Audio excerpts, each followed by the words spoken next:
everyone, and welcome back to the Gentle Dog Trainers channel. I'm your host, Olivia DeSantos, and today we are talking about how to buy a dog, specifically how to buy a puppy. Now, in our previous videos, we have discussed if you're even ready to buy or adopt a dog, so definitely check out that video that's linked to the iCard above and linked in the description box down below.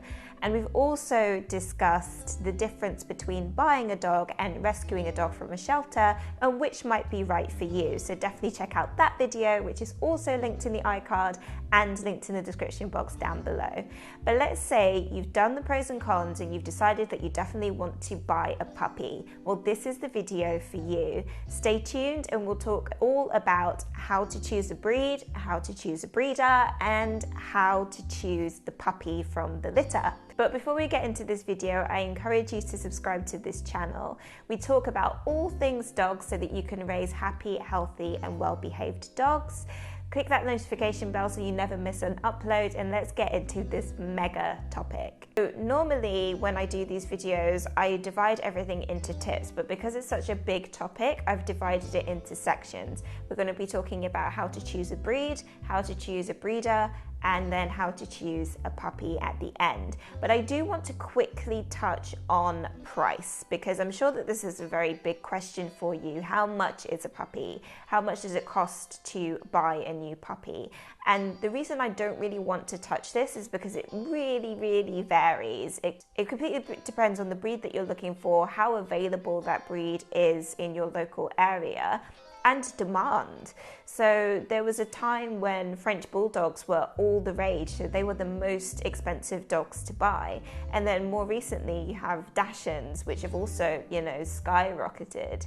So it really depends on supply and demand to a degree. But when it comes to pricing, I would say to research online what the average is for buying a puppy of the breeds that you choose. That was the best advice that I can give you on this topic, as it is so variable. I find that one of the best places to ask these sorts of questions are Facebook groups that are specific to the breed of dog that you are looking for. So say that you are looking for a Labrador Retriever puppy, join a Facebook group about Labrador Retrievers, and you'll be able to see or even ask what the average rate is for a Labrador Retriever puppy. First thing to do is to choose the right dog breed for you. Now, one of the big mistakes that many people make when it comes to choosing a dog is choosing a dog breed because of how they look. A keen example for me that comes to my brain is a Dachshund. So everyone loves Dachshunds. They're so cute. These little sausage dogs, they just, butter wouldn't melt because they are so adorable. And I completely agree with you. They are the cutest dogs ever. But one thing that most people don't know, or most people don't think about before they go out and buy a Dachshund puppy, is that they are very difficult to house train. They are notoriously naughty dogs. And don't come for me in the comments if you have a super well-behaved Dachshund. I completely believe you. I'm sure that your Dachshund is a little angel. But as a breed, they tend to be quite difficult to house train. So it's important that you don't choose a breed just because of how it looks or how adorable it is. Of course, there is an element of that. We're always going to choose dogs that we like the look of. That's a natural part of human nature.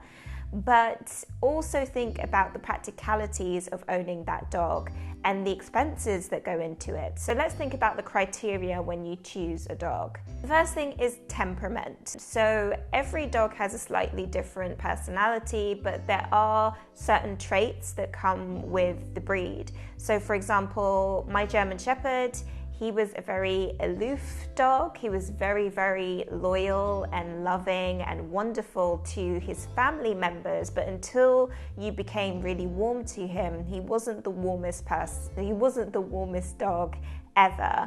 And that is somewhat, to a degree, a trait of the breed. The breed does tend to be a little bit more aloof, tends to be very loyal and loving and affectionate to people in the family, but not outside of the family. In the same vein is that is that breed known for being good with kids? If you have young children, or if you have children at all of any age, then it's important that you choose a dog breed that is going to get on well with children.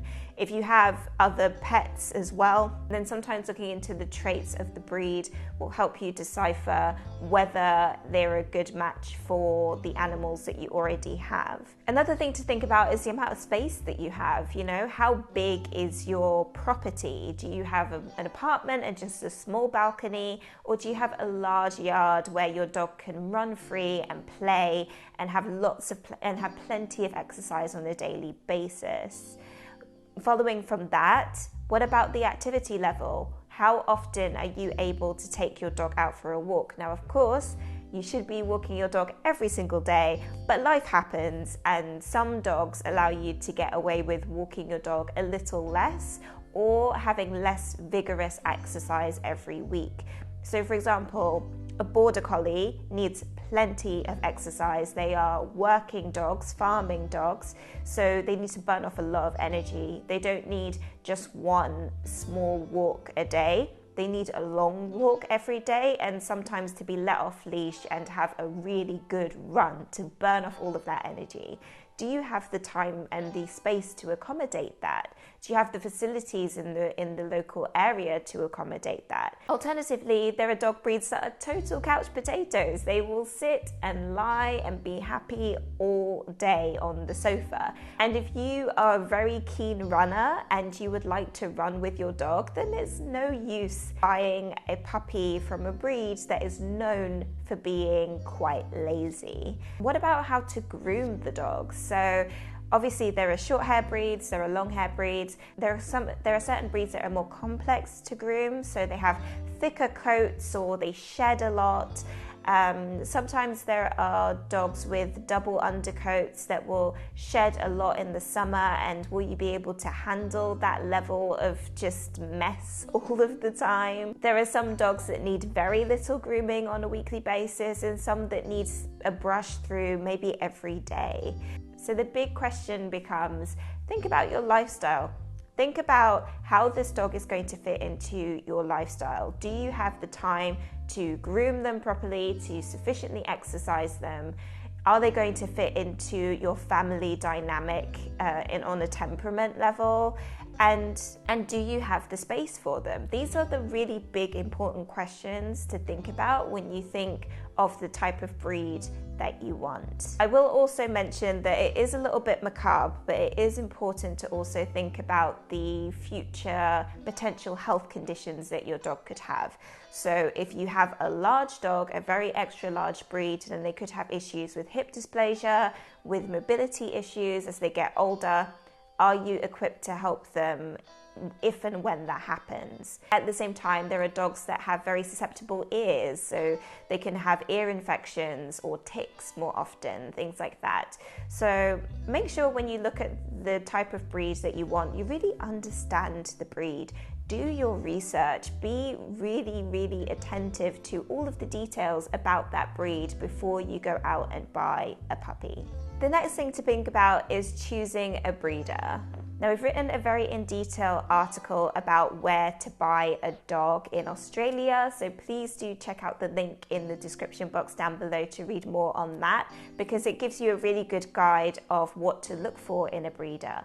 But let's start with the legal stuff. So when you look for a breeder, it's really important that they have a license to breed dogs. This is pretty consistent across the board in terms of countries, but do check the laws for breeding in your local country and your local state. In Australia, there isn't a national law for breeding dogs, so you have to look state by state. But the main 4 things that you're looking for when you're reviewing any type of dog breeder is that they have a license to breed dogs from the local authority, that they are very, very knowledgeable about the dogs that they breed, that they have full medical records of each puppy in their litters, and that they have the adequate facilities to breed dogs. The adequate facilities to breed dogs really depends on the local breeding laws. So as I said, please do check the local council breeding laws to make sure that the breeders that you are looking at fall under the regulations. But how do you even find a breeder? Well, the first thing to do is to ask for recommendations. If you've chosen the breeds that you like and you know that a friend has bought that particular breed before, ask for their recommendation on a breeder. The next place is a vet. So your local vet will have a slew of contacts for local breeders for a whole wide range of dog breeds. So please do check with your vets, as they will only recommend reputable breeders. And once you find a short list of breeders, and always visit the breeders' facilities. The breeder should be able to introduce you to the parents of the puppy, because then you'll get to know the temperament of the puppy, parents, but you'll also be able to see how they're treated, how good the conditions are that they are kept. It's really important that you choose breeders that are treating their dogs well and with respect, and that they are not overbreeding their dogs or creating a puppy mill. Another great sign of a good breeder is that they are actually interviewing you and making sure that you are ready for a dog. As I said, we've done a video on if you are ready for a dog, so you should already know for certain if you are ready for a dog, but they don't know that. And you want the breeder to care that their puppy is going to be in good hands. They should be an absolute expert on the breed and be able to give you a lot of starter advice as a first-time dog owner. Now, in my previous video about should you buy a dog or should you rescue a dog, I mentioned puppy mills, and puppy mills are essentially a breeding farm. It's where dogs are unsustainably bred, so that the breeder can make as much money as possible. And usually it's designer breeds, so the most popular puppy breeds at the time, that tend to be susceptible to puppy mill treatment. If you find a puppy mill or if you visit a puppy mill, it's really important that you report them to the local council. You'll know that it's a puppy mill if you see a large number of puppies and that dogs are just not well treated. So they're kept in cages, or they look malnourished, or they look mistreated in some way. Sometimes puppy mills have a really good front of house, but the back is where everything is in ruin. This is why it's so easy to fall into puppy breeding scams, because these people know what they're doing. If the breeder refuses to let you see the parents, or refuses to let you see where the puppies are raised and where they're staying and where the parents are being raised and the facilities, then you can probably tell that something is off. A reputable breeder will always show you the parents and the facilities. So if something is off, do just report them to the council and let them investigate. It's always better to be safe than sorry. You can also find breeders online, and you can buy dogs online. But I do have a really big caution with this. It's really important that you don't put down any deposits for a puppy before you have visited the breeder's facilities. It's so easy to be scammed online when it comes to buying dogs. So don't set down a deposit. You need to go and visit the puppy in person. Make sure that they are healthy, make sure that they are being raised correctly, make sure that it exists, make sure that it's not a puppy mill, and then you will put down your money. So you found the dog breed that you want, and you found a breeder. Now, how do you choose the puppy? How do you choose just one? How do you not just go and take all of them home because they're all so adorable? Well, you can't take home a puppy before they are 8 weeks old. And as early as 4 weeks, puppies start to show their personalities. They start to gain little characters of their own. So when you visit a litter and you see the puppies, the first thing to do is to ask the breeder, ask them, you know, what the personalities of each puppy is like. They should know their habits, they should know if they're eating well, they should know if there are any medical issues with any of the puppies as well. And so you can make a really informed decision. The second thing to do is just to see how the puppies interact, you know. There might be a puppy that comes straight up to you, very confident, and wags their tail in front of you and shows off. And there might be a puppy that's in the corner, is a little bit more withdrawn, a little bit quieter. And depending on your personality and the type of puppy that you are looking for, either of those puppies might be perfect for you. Maybe you want the really bold, confident, out there, friendly, extroverted dog. Maybe you want a calm, reserved, quiet dog. It depends what fits best with your personality, your lifestyle, and your family dynamics. Make sure that the puppy that you choose is completely healthy. So have a look at their eyes, have a look at their ears, make sure that they are responsive, make sure they have a really healthy coat coming through. That is how you ensure that you take home the best puppy for you. I hope this video was helpful for you in how to buy a puppy. If I've missed anything, please do comment down below and I will answer your question. If you love this video, then you will really like this one. I've been Olivia DeSantos for the Gentle Dog Trainers channel, and I will see you next time. Take care. Bye-bye.